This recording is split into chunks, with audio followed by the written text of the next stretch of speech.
Welcome to my YouTube channel 2023-24 উচ্চ মাধ্যমিকের ABT test paper থেকে আরও একটি আনসিনের পেজের সলিউশন আজকে আমি তোমাদের জন্য নিয়ে এসেছি।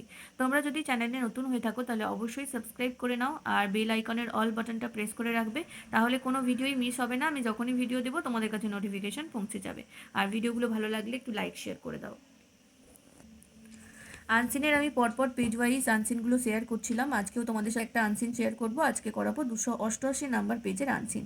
এর আগের আনসিনগুলো কিন্তু সব হয়ে গেছে। প্লেলিস্টের লিঙ্ক আমি এই ভিডিও ডিসক্রিপশন বক্সে দিয়ে রেখেছি, দেখে নাও। এছাড়াও তোমরা গ্রামারের ক্ষেত্রে দুটো পার্টে এবং এসএকিউ এর ক্ষেত্রে দুটো পার্টে ভিডিও পাবে। ফার্স্ট পার্টে 26 নাম্বার পেজ থেকে 193 নাম্বার পেজ, দ্বিতীয় পার্টে 204 থেকে 348, আর এমসিকিউ এর সমস্ত পেজের একসাথে এমসিকিউ করানো আছে, তারও লিঙ্ক এই ভিডিও ডিসক্রিপশন বক্সে দিয়ে রেখেছি। ফিজিক্সেরও তোমরা পরপর পেজ ওয়াইজ এসিকিউ এমসিকিউ এবং সংস্কৃতেরও সমস্ত পেজের একসাথে এমসিকিউ আর সমস্ত পেজের একসাথে এসিকিউ আর গ্রামার পেয়ে যাচ্ছ, সেটারও লিঙ্ক এই ভিডিও ডিসক্রিপশন বক্সে দেওয়া হয়েছে। ইংলিশের রাইটিংও পেয়ে যাবে, সব কিছু ডিসক্রিপশন বক্সের লিঙ্ক আছে, দেখে নাও। এছাড়াও প্লেলিস্টে গিয়েও তোমরা দেখতে পারো। চলো তাহলে আজকের ভিডিওটা শুরু করি। তোমরা প্লিজ ভিডিওগুলো একটু শেয়ার করো, হ্যাঁ, যত বেশি পরিমাণে শেয়ার আর লাইক হবে তত কিন্তু নতুন ভিডিও তোমাদের জন্য আসবে। আনসিনটা আছে 290 নাম্বার পেজে। প্রথমে মানেটা দেখো। We arrived at a group of hearts on the other side of the river. নদীর অন্য পারে আমরা মানে অনেকগুলো কুড়েঘর একসাথে ছিল সেরকম একটা জায়গায় এসে দাঁড়ালাম। Many heads peeped out of the huts. অনেক ছোট মাথা ওই কুড়েঘর থেকে উঁকি মারছে। As soon as our car stopped and, যখনই আমাদের গাড়িটা সেখানে গিয়ে দাঁড়ালো, and many bare bodied children came and stood around the car staring at her. তখনই খালি গায়ে বহু ছেলে মেয়ে এসে সেই গাড়ির চারপাশে দাঁড়ালো এবং গাড়িটার দিকে তাকিয়ে থাকলো, এক দৃষ্টে তাকিয়ে থাকলো। Hour guide jumped out and went to the farthest end of the village. আমাদের যে গাইড ছিল সে গাড়ি থেকে জাম্প করে নামলো এবং গ্রামের সব থেকে দূরবর্তী অংশে গেল, দূরের রাস্তার দিকে। And return with a man who had a red turban round his head. আর একটা মানুষকে নিয়ে ফিরলো যার মাথায় একটি লাল পাকড়ি বাঁধা আছে। His only other piece of clothing was a pair of drawers. আর একটা যে পিস পরেছিল, মানে জামা কাপড়ের মধ্যে, তার মধ্যে একটি শর্টস ছিল, মানে একটা ধুতি টাইপের ছোট পরে রয়েছে এবং শর্টসের মতো, আর মাথায় পাকড়ি। The man had a king cobra. ওই মানুষটির কাছে একটি কিং কোবরা সাপ ছিল। I looked him up and down and said hesitantly. আমি তাকে ওপর থেকে নিচ পর্যন্ত ভালো করে দেখে ইতস্তত হয়ে বললাম, লেট মি সি ইট, কই আমাদেরকে দেখান তো। At which the young boys said. তখন একটি মানে যুবক, একটি ছেলে বলল, he has a very big one in his house. তার বাড়িতে আরও বড় একটা সাপ আছে। Is it true? তাই সত্যি তাই না? And I asked the lady. আমি মহিলাকে জিজ্ঞেস করলাম, shall we go and see it? আমরা কি সেখানে গিয়ে ওটা দেখবো? We set off. আমরা শুরু করলাম যাত্রা, মানে আমরা রওনা দিলাম তার বাড়িতে। The lady stood under the shade of a tree. মহিলাটি একটি গাছের ছায়ার নিচে দাঁড়ালো। While the man prodded a snake to come out of its basket. যখন ওই লোকটি একটি সাপকে খোঁচা মারল তার ঝোড়া থেকে বেরিয়ে আসতে। It was fairly large and hissed and spread out its hood. এটা বেশ বড় ছিল এবং হিসের শব্দ করছিল আর তার মাথাটা, মানে ফনাটা বার করে আনলো। While the boys scream. তখনই ছেলেগুলো চিৎকার করে উঠলো। Ran off and return. পালিয়ে গেল আবার ফিরে এলো। The lady suggested. মহিলাটি বলল, you must play on the flute. তুমি অবশ্যই বাঁশি বাজাও।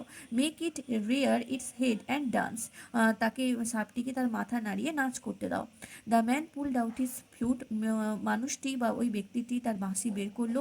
Played on shrilly and the cobra raised its head and swayed. তারপরে তীক্ষ্ণ আওয়াজে বাঁশিটা বাজাতে থাকলো আর কোবরাও মাথা বের করে গানের ওই বাঁশির সুরে মাথা দোলাতে থাকলো। আশা করি বুঝতে পারলে। এই যে অংশটা তোমাদের দেওয়া হয়েছে এটা গাইড বলে একটা বই গল্প রয়েছে, সেখান থেকে একটা অংশ তোমাদের এখানে তুলে দেওয়া হয়েছে। তো আশা করি বোঝাতে পেরেছি। মানে কিন্তু খুব বুঝে বুঝেই করবে। আনসিন এই জন্যই প্র্যাকটিস করা, যাতে করে পরীক্ষার সময় মানে বুঝতে মানে কোনো অসুবিধে না হয়। যদি বারবার প্র্যাকটিস করো দেখবে অনেকটা বুঝতে পারছো।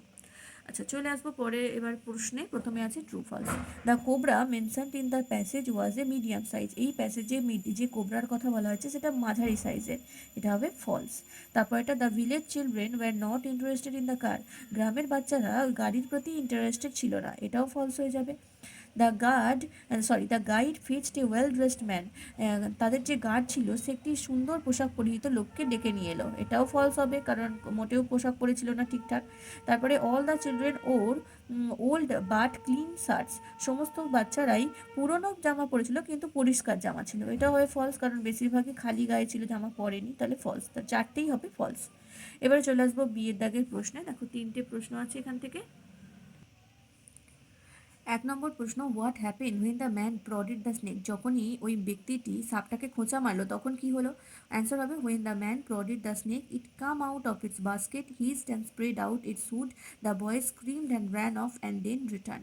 যখনই লোকটি সাপটিকে খোঁচা মারলো তখন সাপটি তার বাস্কেট থেকে বেরিয়ে এলো, হিসের শব্দ করছিল এবং তার ফনাটা বার করে দিল। তখনই ছেলেগুলো চিৎকার করে উঠলো, চিৎকার করে পালিয়ে গেল এবং পরে আবার ফিরে এলো। পরের প্রশ্ন, how was the man whom the guide fetched dressed.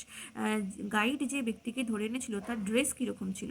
Answer লিখবে, the man whom the guide fetched was dressed with a red turban in his head and his only other piece of clothing was a pair of drawers. তাহলে যে ব্যক্তিকে guide ধরে নিয়ে এসেছিল তার মাথায় একটা লাল পাকড়ি ছিল আর একটা ছোট শর্টস টাইপের ধুতির মতো পড়েছিল। পরের প্রশ্ন, what happened when the car reached the village. যখন গ্রামে ওই গাড়িটা গিয়ে পৌঁছালো তখন কি হলো? When the car reached the village many bare bodied children came and stood around the car staring at it. যখনই গ্রামের মধ্যে গাড়িটা পৌঁছালো তখন অনেক বাচ্চা ছুটে এলো, যারা বেশিরভাগই খালি গায়ে ছিল আর গাড়ির দিকে একদৃষ্টে তাকিয়েছিল। আশা করি বুঝতে পারলে। 288 নাম্বার পেজের আনসিনটা করিয়ে দিলাম তোমাদের জন্য। নেক্সট ভিডিওতে পরের যে পেজের আনসিন আছে সেটা নিয়ে আসবো। আর আবারও বলছি, যদি আগের পেজের আনসিনের ভিডিওগুলো না দেখে থাকো তাহলে এই ভিডিওর ডেসক্রিপশন বক্স দেখো, সেখানে লিঙ্ক দেওয়া হয়েছে, সমস্ত পেজের লিঙ্ক আছে প্লেলিস্টের। এছাড়াও এমসিকিউ এর একটা পার্ট, এসএকিউ এর 2টো পার্ট, গ্রামারের 2টো পার্ট, তারও লিঙ্ক আছে। ফিজিক্সের প্রত্যেকটা পেজ ওয়াইজ এমসিকিউ এসএকিউ এর লিঙ্ক দেওয়া হয়েছে এবং সংস্কৃতেরও তোমরা এমসিকিউ এসএকিউ গ্রামার পেয়ে যাবে, তো সেগুলো দেখে নাও। আজকের ভিডিওটা এই পর্যন্ত, দেখা হচ্ছে খুব তাড়াতাড়ি পরবর্তী ভিডিওতে। Thank you.